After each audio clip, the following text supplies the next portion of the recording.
I want my journey to be full of laughter. Okay. Welcome to MojoPlays, and today we're looking at the top 10 RPG cliches we're all sick of.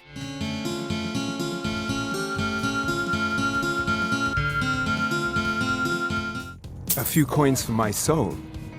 If only you understood the irony. They're all the same. Go do this. Bring me that. Go kill him. I don't know if I can do this anymore. For this list, we'll be looking at tropes that we notice in almost every RPG we play. Let us know in the comment section below which cliche makes you roll your eyes the most. Before we begin, we publish new content all week long, so be sure to subscribe and ring the bell to get notified about our latest videos. Vendors still selling items when the world's about to be destroyed. Evray is truly mighty. Be well prepared.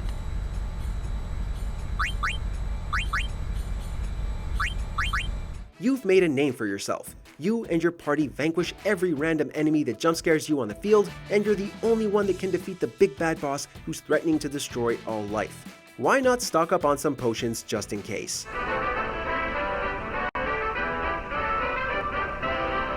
While you are the literal deciding factor on whether or not everyone lives or dies, the vendor still has to make their money, unfortunately.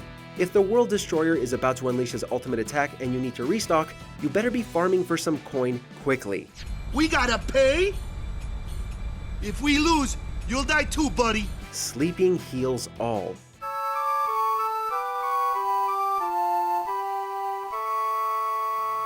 A trail of blood follows you every step. You're sick to your stomach from poison, you're blinded, on fire, and you're dragging the bodies of your fallen comrades. But don't worry, the inn is just in sight.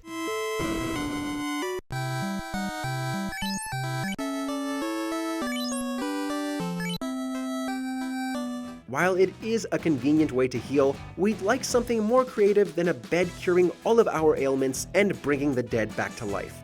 We're in a fantasy world full of creative ideas and magic, so we know there's got to be something else out there that can be written into the story to heal us.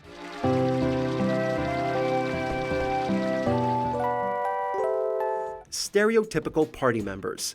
I mean, that pirate Von Eifried's the only one who's ever broken out of here. And he didn't pull it off just by himself. He was hauled out by some old exorcist named Melchior or something. We're either a brooding badass who doesn't like to talk, or we won't shut up. We have a party member who's a lovable goofball but annoying at times, a reserved and shy healer, and a mysterious enigma of a being who demolishes all foes.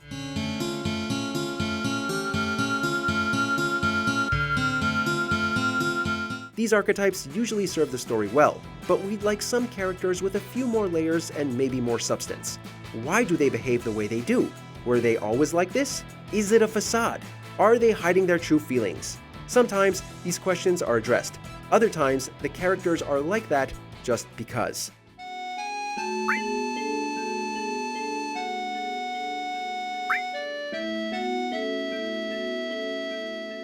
Repetitive NPCs. Me? There's not much to tell, really. I came in with Paige and the rest and stayed up at Foundation for a while. It was nice. Hey, haven't we seen you in 4 different towns? Oh, they were your identical twins? Oh, you have no idea who we're talking about. We get it. Resources have to be allocated accordingly. If the developers spent all their time working on individual NPCs, the game would probably never come out. But it definitely feels like more effort could go into some of them. A few coins for my soul. If only you understood the irony. It is a bit immersion breaking when we've heard the same voice actor on 20 different characters. We're looking at you, Oblivion and Skyrim, and every other Bethesda game. Thank you, kind sir. Blessings of Stendar upon ye. Skimpy Armor. Fran, the Magicite. Now then, I'll take that. This is probably the most frustrating entry on the list. We just don't see the logic behind it. Your full set of armor looks like it's covering about 20% of your character's body, yet it absorbs 100% of the damage, no matter which part of the body is being stabbed and fireballed.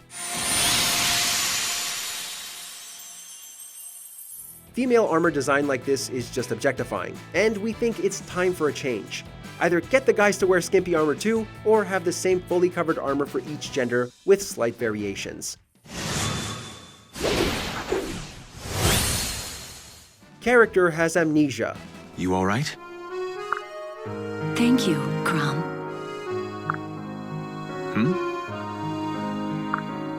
Huh?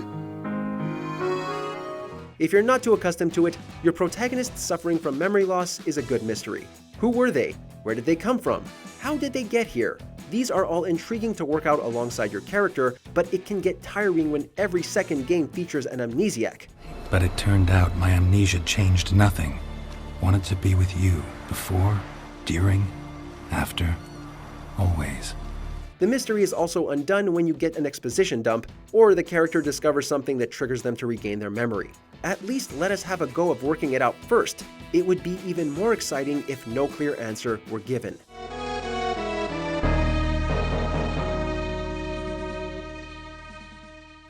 Fetch quests.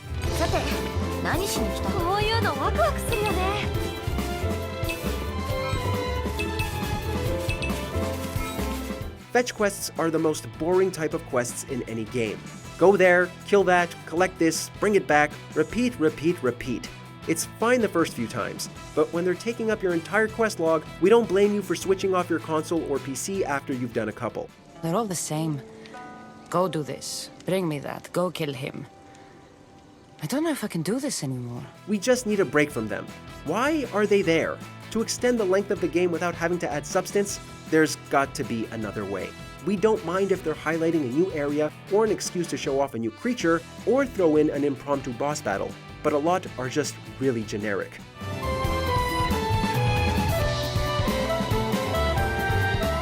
Monsters with several different skins. The voices we heard before belong to them, Kubo.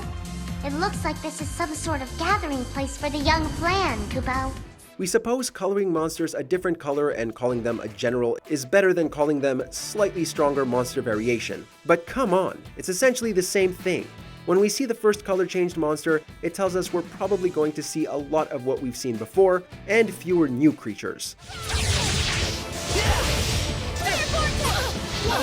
It also tells us the invisible bag they're wearing full of treasures will contain more rarities.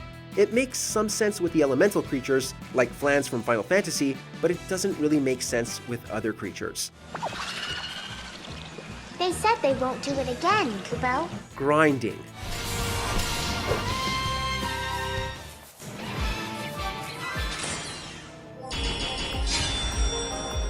This is becoming less and less of an issue, but it's still found in some games, namely MMORPGs. You need to complete quests to gain XP, but you don't have enough XP to complete the next one.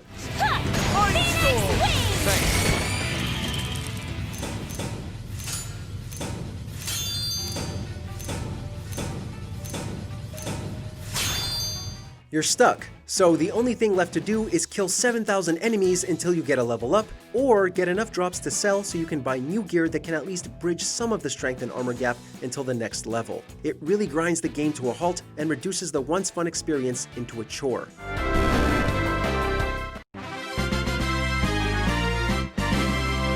No one else can do anything.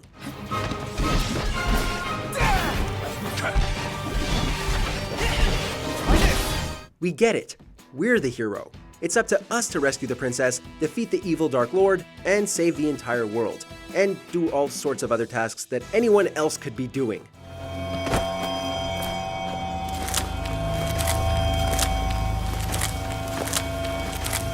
What are you doing, random NPC number 47?